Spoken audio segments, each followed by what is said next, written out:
de thérapie pneumatique va beaucoup s'attarder sur le sommeil. Vous savez, quand nous dormons, il se passe des choses. Hein? Et dans le livre de Job, il nous est dit que Dieu nous parle tantôt d'une manière, tantôt d'une autre. Alors que nous dormons, Dieu nous parle. Par des songes, par des visions. Eh bien, Dr Massamba a consacré quelques pages sur ces phénomènes, le sommeil, de la page 175 à 183. Et j'ai trouvé ces pages très riches. Très, très riches.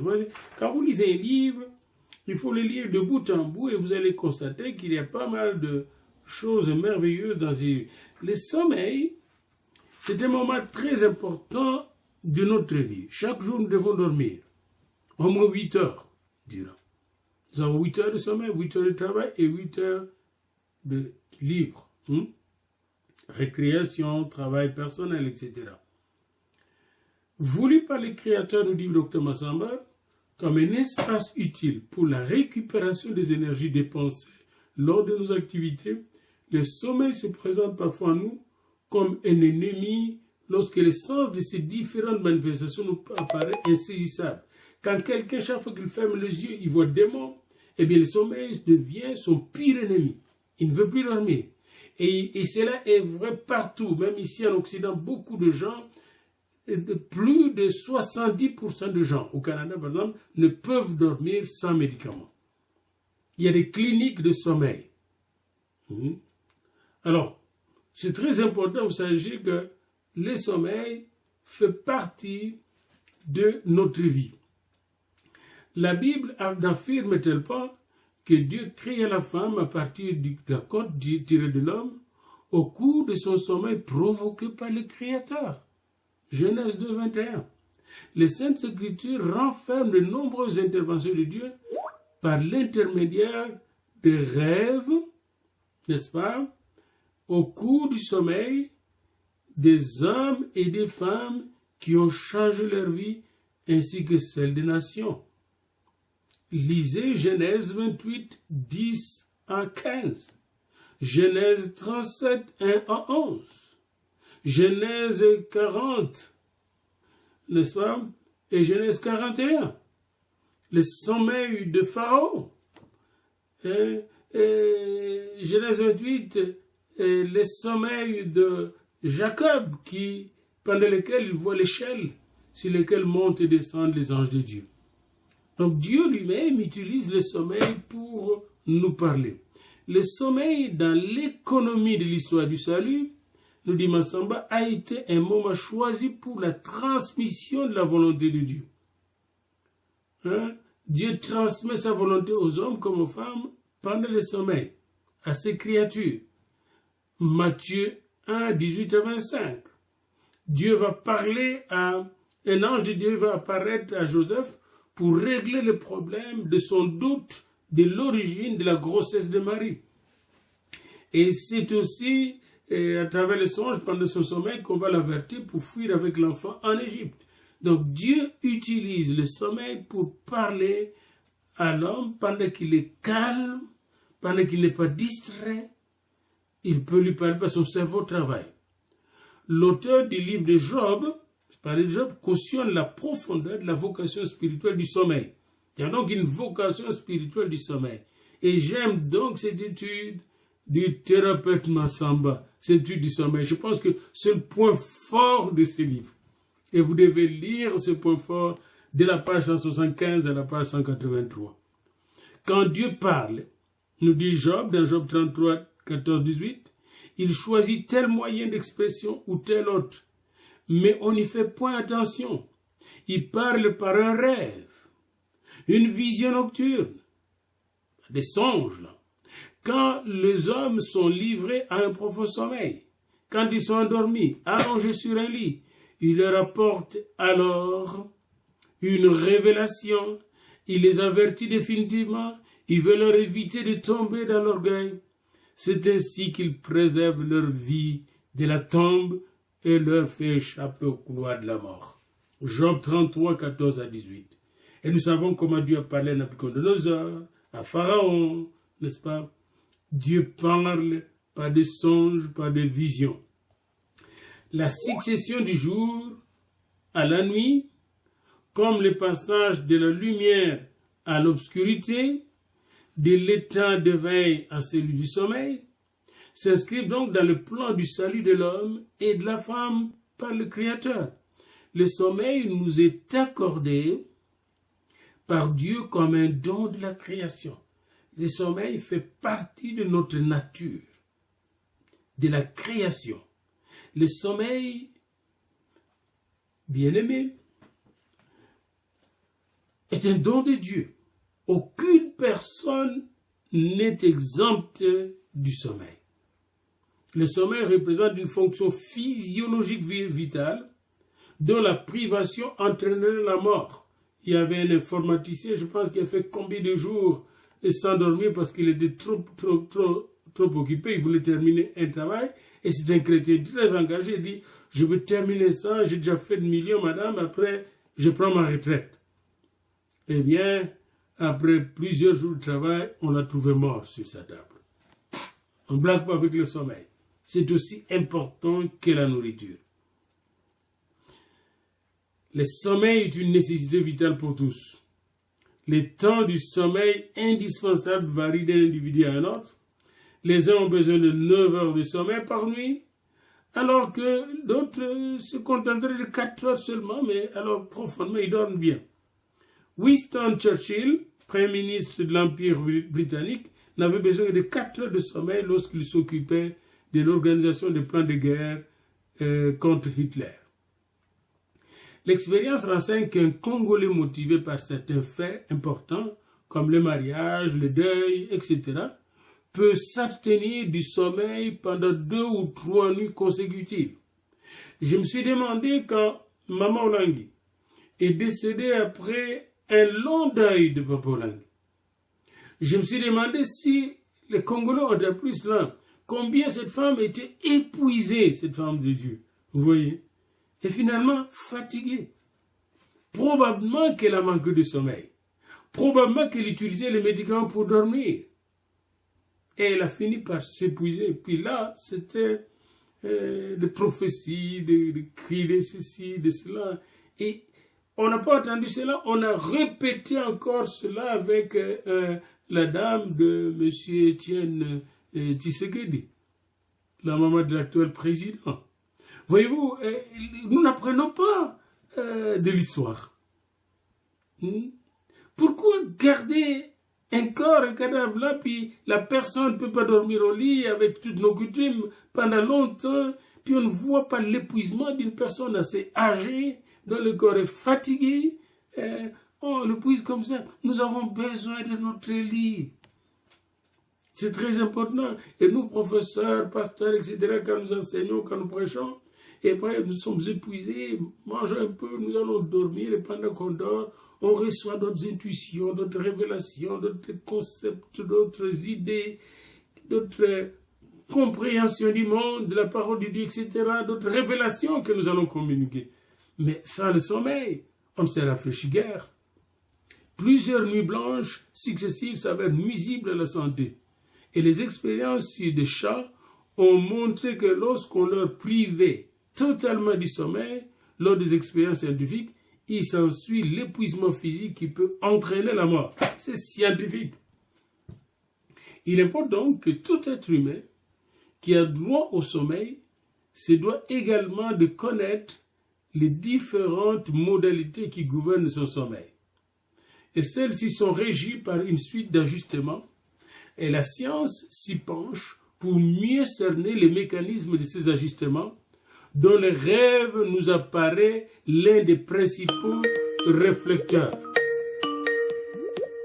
Le rêve nous apparaît comme l'un des principaux réflecteurs, et c'est très important. Alors,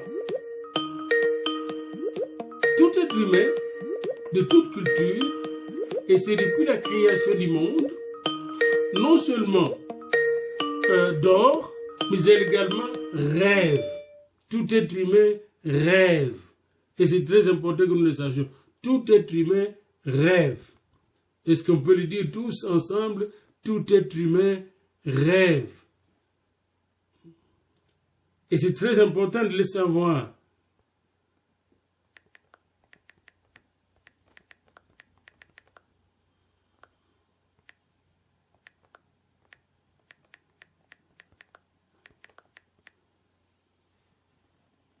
Très, très important. Tout être humain rêve. Est-ce qu'on peut le dire?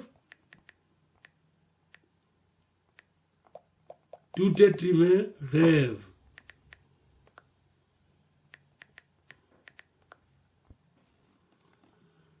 Tout être humain rêve. Je rêve. Vous rêvez. Mais tout être humain aussi dort. Mais certains êtres humains qui oublient ce qu'ils ont rêvé. Et c'est très important. On ne sait pas pourquoi, mais ils oublient ce qu'ils ont rêvé. Alors, le sommeil est un moment très important, privilégié, qui nous aide à nous reconstruire. Et tout être humain, de toute culture, et c'est depuis la création du monde, dort. Tout être humain rêve. Retenons ça. Je dors, je rêve. Vous comprenez? Et c'est très important. Et quand une personne veut vous parler de son rêve, prenez son rêve au sérieux. Et si une personne te dit il ne dort plus, prenez cette personne au sérieux. On admet aujourd'hui que la capacité de rêver, qui semble absente chez les reptiles, est présente de façon rudimentaire même chez les oiseaux. Les oiseaux aussi rêvent. Et elle atteint son point culminant de développement chez les mammifères, où l'homme n'est pas un reste comme le confirme le résultat de l'électroencéphalogramme mis au point par Hans Berger de l'université d'Iéna. En effet, cet appareil permet d'enregistrer les ondes, l'électroencéphalogramme permet d'enregistrer des ondes du cerveau, de l'homme et de la femme contenant 10 milliards de cellules électriques.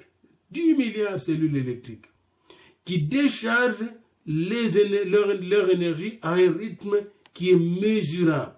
Nous avons 10 milliards de cellules électriques.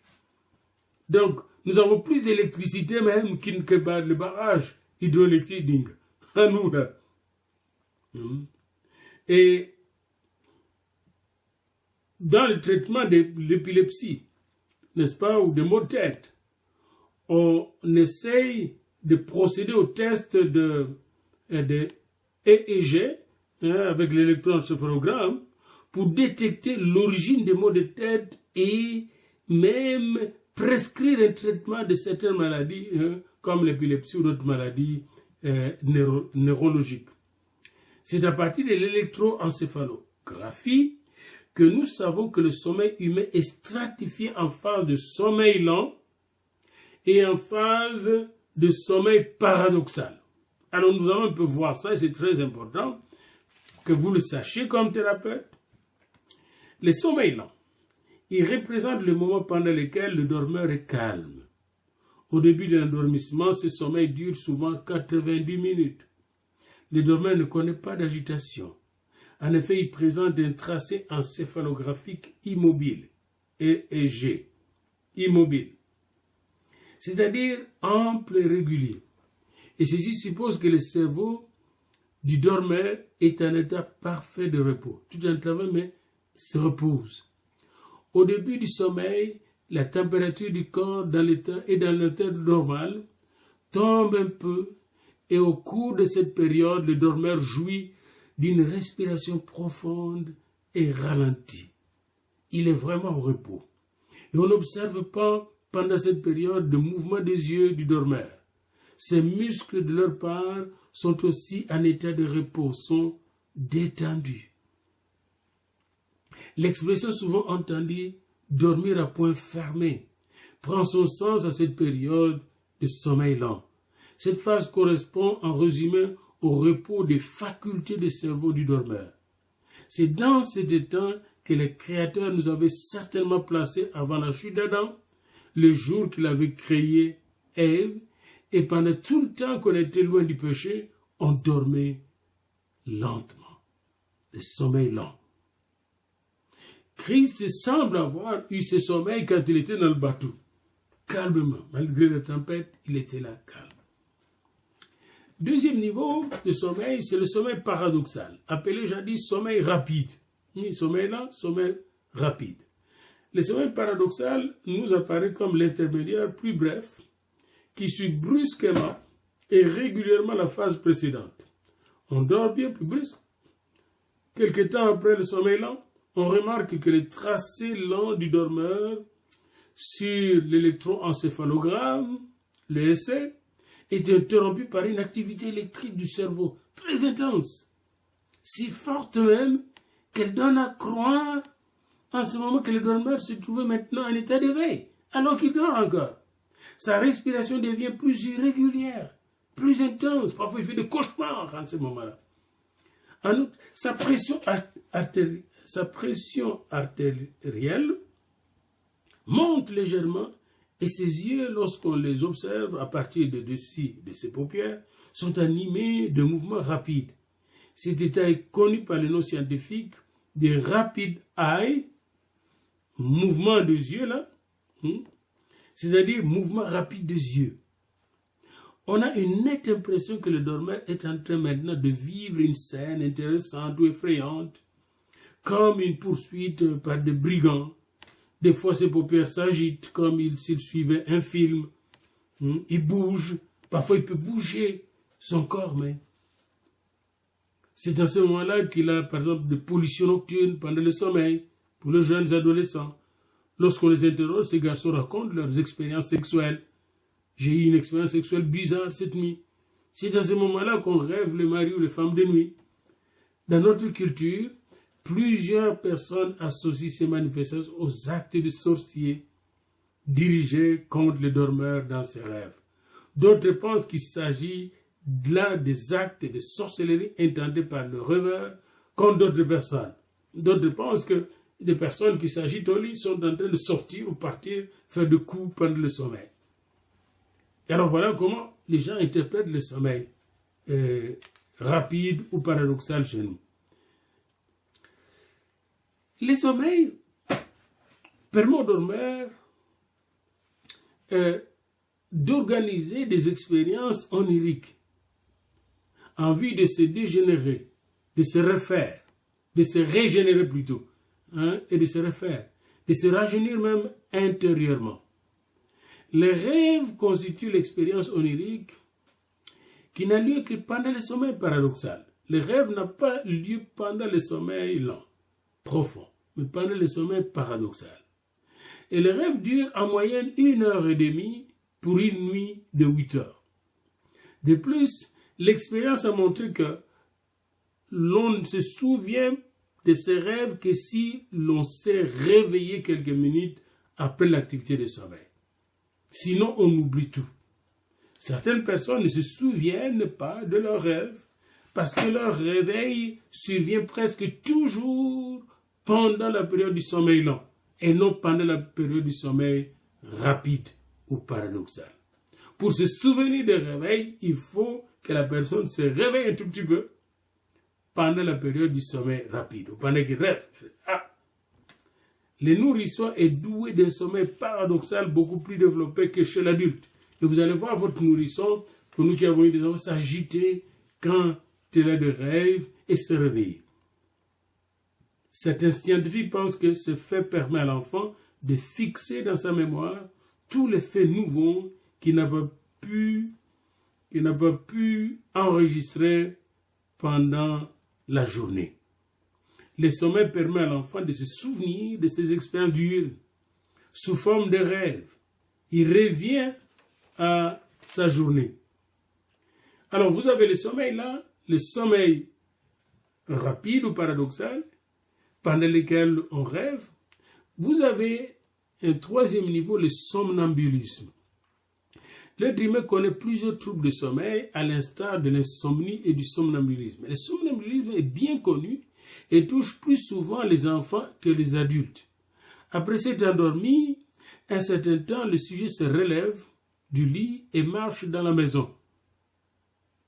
J'ai eu un copain somnambuliste, nous dit Massamba, à l'école secondaire, qui avait une très faible mémoire et qui, dans son état de somnambulisme, récitait presque mot à mot des leçons qu'il avait étudiées le jour avant. Un somnambuliste, nous racontons, peut marcher selon une ligne imaginaire. Il peut même pratiquer des actes habituels tels que se laver, préparer le repas, taper la machine. Les yeux ouverts, le dormeur est guidé par la vision. La vue d'un objet inaccoutumé peut le réveiller. Si quelqu'un s'adresse à lui d'habitude, il ne répond pas, mais peut parfois murmurer des mots étranges. Les matins au réveil, il ne se souvient de rien. Et parfois, quelqu'un peut être un somnambuliste, puis on va le qualifier de sorcier. Quelqu'un qui se réveille, qui marche la nuit, et qui ne sait pas qu'il marche. De nombreux psychiatres considèrent que ces états sont des troubles similaires à une extase ou à une fugue hystérique. Ici, je vous renvoie à Acte 12. Pierre, qui est en prison, bien gardé, et qui voit quelqu'un qui vient le réveiller, et qui dit, mais habille-toi, mets ta ceinture, prends ton manteau. Puis il sort, première porte, puis quand il va sortir la grande porte, la porte s'ouvre, et là il se rend compte qu'il ne rêve pas. Alors il ne faut pas confondre toutes les expériences spirituelles au somnambulisme. Je voudrais dire, dans Acte 12, nous avons là un cas concret de Dieu qui parle, qui agit avec quelqu'un qui dort et qui va le faire sortir de la prison physiquement par son ange. Dieu seul sait tous les mystères cachés dans notre vie intérieure spirituelle et tous les mystères cachés dans le somnambulisme, tout comme dans certains troubles du sommeil, voire dans les rêves. Lorsque nous serons face à face à Dieu, nous dit Massamba, nous connaîtrons tous ces mystères de l'existence de l'être humain.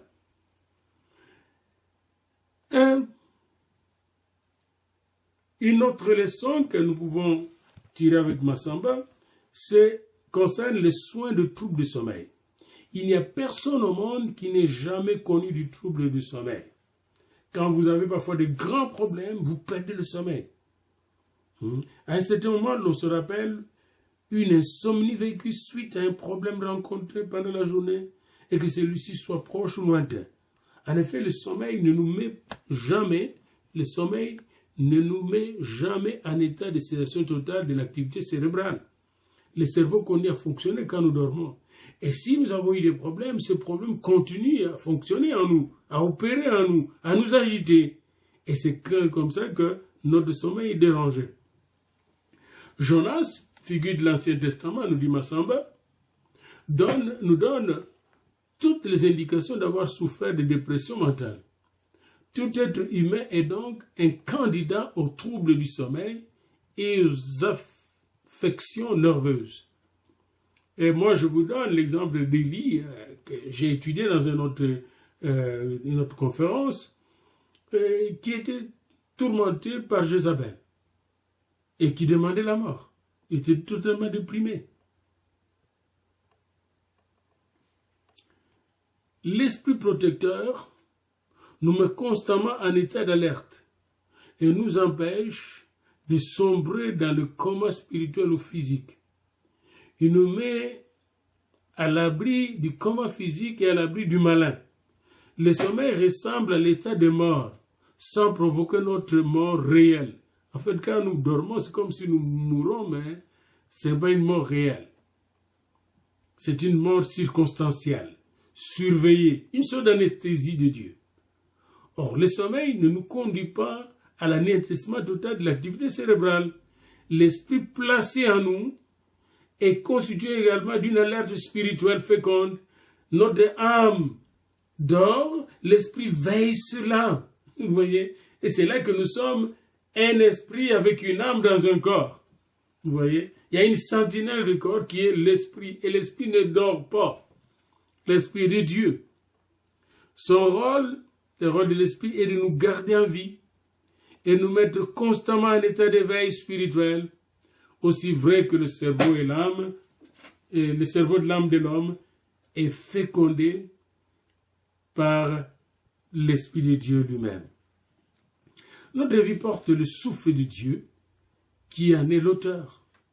Et comme il ne somnole ni ne dort, Psaume 121, versets 4 à 5, parce qu'il veille sur nous, Il ne peut donc pas permettre à ces créatures de sombrer dans la mort en coup de sommeil physique. À moins de mourir alors. Lorsque le moment de dormir vient, les centres régulateurs dans le corps de l'homme, cette puissance éternelle de l'esprit, inhibe la capacité pour l'homme de rester en état d'éveil. Il affaiblit la perception des organes des sens de l'homme. Ces mêmes centres régulateurs dotent également l'homme matériel, endormi, de la capacité spirituelle de respirer. Nous connaissons respirer, de passer à un rythme réduit, de capter le message de son propre corps endormi et ceux qui viennent du monde spirituel extérieur. Pendant que nous dormons, nous captons des choses qui viennent du monde spirituel, du monde matériel. Nous sommes en train de dormir parce qu'en nous, il y a l'esprit. Et c'est là que nous avons besoin d'être connectés avec le Saint-Esprit pour que nous puissions toujours être en alerte même quand nous dormons et être en même temps au repos. Le sommeil paradoxal constitue l'un des moments privilégiés de Satan pour opérer ses aventures. Pendant que nous sommes agités, il vient opérer ses aventures. C'est là que nous avons besoin, quand nous dormons, que notre esprit soit contrôlé, géré, dirigé par l'Esprit de Dieu, par Dieu lui-même, par le Christ lui-même. Tout être humain, répétons-le, connaît des troubles de sommeil. Et ceux-ci ne doivent pas nécessairement être associés à la posture démoniaque. Mais la peur, pour dormir, peut ouvrir la porte aux esprits démoniaques. Les incantations, les prières ésotériques peuvent ouvrir la porte aux démons. J'avais un ami que le Seigneur m'a donné le privilège de conduire à Christ. Le premier jour que je suis arrivé chez lui, il disait qu'on va prier, et pendant qu'on priait, il a fait ses Ave Maria et d'autres choses. Après, à la fin, il m'a dit, mais qu'est-ce que vous pensez de mes prières, pasteur? J'ai dit, vous priez très bien, mais vous êtes encore à l'école gardien de la prière. Ce soir, nous allons apprendre à monter un peu de grade pour aller à l'école primaire. Et c'est là qu'il a fait la prière du salut avec toute sa famille. C'est une grande âme d'un pays que je ne vais pas citer. Ici, je garde la discrétion, la confidentialité de notre causerie. La personne est venue au Seigneur. Et après, cette personne a commencé à prier quelque temps après. Et même devenue très engagée dans l'église. Cette personne était totalement transformée. Mais avant de le conduire au Seigneur, c'est ça qui m'a donné de faire part de cette expérience. Cet homme était dans une société ésotérique. Et dans cette société, on lui avait donné un manuel qu'il avait. Et ce manuel contenait dans une page, une prière qu'il faisait chaque fois qu'il dormait, qui disait « Je remets mon esprit aux esprits cosmiques ». J'ai dit « Vous êtes catholique, oui, bah. Les esprits cosmiques, de quelle nature sont-ils? Parce qu'il n'y a que deux natures, les esprits. Ou ils sont diaboliques, ou ils sont des dieux. Et il dit « C'est la première fois que j'ai réalisé un esprit diabolique. » Et c'est là qu'il va rompre les liens avec ces esprits. Et désormais, il ne remettait plus jamais son esprit aux esprits de... Mais imaginez-vous, quand vous dormez, vous remettez votre esprit aux esprits cosmiques, aux esprits diaboliques. Comment vous allez dormir? C'est normal que vous puissiez vivre le somnambulisme, vous voyez, hein? Que vous puissiez être chevauché par ces esprits. Alors c'est très important de savoir qui entre dans notre esprit, qui entre dans notre cœur, qui entre dans notre âme et qui entre dans notre corps. C'est très important de le savoir. N'oubliez pas non plus de voir votre pasteur qui pourra aussi vous conseiller, prier avec vous. Et vous, pasteur, il faut conseiller aux gens de passer du temps dans la prière, de créer des cellules de prière dans leur maison, de prier avant de dormir, de prier en se réveillant, comme Daniel priait 3 fois par jour, pour ne pas dormir chaque fois dans la peur du sorcier, dans la peur du voleur, dans la peur d'eux, ou la culpabilité, la condamnation. Il n'y a plus de condamnation pour ceux qui sont en Christ. Certaines personnes recommandent de favoriser un sommeil doux et paisible par des règles d'hygiène simples, d'ordre physique, psychologique ou spirituel. Une relaxation. Moi, je conseille de méditer des psaumes et j'ai l'habitude de mettre ma Bible audio avant de dormir. Un lait chaud, une prière personnelle, familiale, un chant évangélique doux, de bonnes conditions de vie telles qu'un habitat spacieux, bien aéré et propre, un logis sain exempté de moustiques, de cancrelats, de souris, des vecteurs de plusieurs maladies comme le paludisme et la peur. Un bon logis favorise un bon sommeil. Un lit propre. Oh, je bénis le Seigneur chaque fois que je me souviens de mon père et de ma mère, qui de mon jeune âge m'ont fourni un bel appartement, un lit propre, un grand lit. Mon père était menuisier, il a fait lui-même nos lits, une belle chambre, un bon petit salon. Cela m'a permis d'avoir un doux sommeil. Et je bénis Dieu qui m'a donné le moyen d'avoir une belle maison. Et c'est très important pour nous. Dans une émission télévisée du 28 juillet 2000, Canal France International faisait état des recherches scientifiques suisses sur le sommeil. Pour se garder compte de troubles éventuels du sommeil, il y a lieu d'éviter les refroidissements de jambes et de mains, ce qui permettrait de maintenir la température du sang tout au long du sommeil. Car, disait-on, sa rupture affecte le bon sommeil. La dilatation des vaisseaux sanguins au bout des mains et des jambes facilite la circulation du sang. Pendant la période de l'année, quand il fait froid, il est recommandé le port de chaussettes et la friction des mains avant d'aller au lit.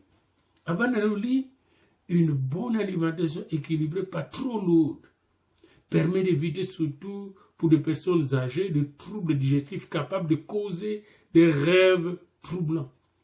La tasse de lait chaud et l'infusion de feuilles traditionnelles utilisées dans nos villages, telles que le broukoutou ou le sinda, dans le pays Congo, facilite le sommeil de plusieurs personnes souffrant d'insomnie du Massamba. Là où il y a un spécialiste en kinésithérapie ou une nutrition diététique, il s'avère utile de consulter en cas de difficulté de sommeil. Par-dessus tout, une vie spirituelle saine, celle qui vous met en contact, en connexion permanente avec Dieu, avec Jésus-Christ, avec le Saint-Esprit. Une vie spirituelle qui vous permet de vivre des relations non conflictuelles avec votre entourage humain, votre entourage culturel, votre entourage écologique, favorise un sommeil paisible. Ce n'est pas pour rien que Jésus, avant de quitter ce monde, dit à ses disciples dans Jean 14, au verset 27, je pense. Jean 14, verset 27, je suis juste en train de chercher rapidement dans ma Bible ce verset, ça sera la fin de notre cours, parce que nous avons besoin de paix quand nous dormons. Jean 14, verset 27, Jésus-Christ dit dans ce verset, ce qui suit, je suis avec ma Bible, je vous laisse la paix, je vous donne ma paix, je ne vous donne pas comme le monde donne, que votre cœur ne se trouble point et ne s'alarme point. En tant que thérapeute pneumatique, vous devez souffler sur les gens l'esprit de paix. Quand les gens vous parlent, ils doivent recevoir la paix du Seigneur. Savez-vous que quand Jésus était ressuscité, chaque fois qu'il venait trouver ses disciples, il leur donnait quoi? La paix. Que la paix soit avec vous. Shalom. Savez-vous que chaque fois que nous saluons Mbotenayo, bonjour, nous nous transmettons la paix. Et cette paix est basée sur l'amour de Dieu. Et si nous nous aimons les uns les autres, nous aurons un sommeil paisible dans nos familles. Et ce sommeil paisible va être, n'est-ce pas, un moyen pour détecter tous les esprits extérieurs qui veulent venir, qui sont envoyés pour déranger notre sommeil, qui veulent venir déranger notre sommeil, déranger notre vie. Nous allons les détecter parce qu'un homme qui dort en paix, il a l'esprit alerte, vif, l'esprit de lumière, une intelligence lucide et vive qui voit tout ce que l'ennemi cache dans les ténèbres, parce que la lumière pénètre les ténèbres. Bon sommeil et soyez des thérapeutes qui apportent aux gens la paix et le doux sommeil.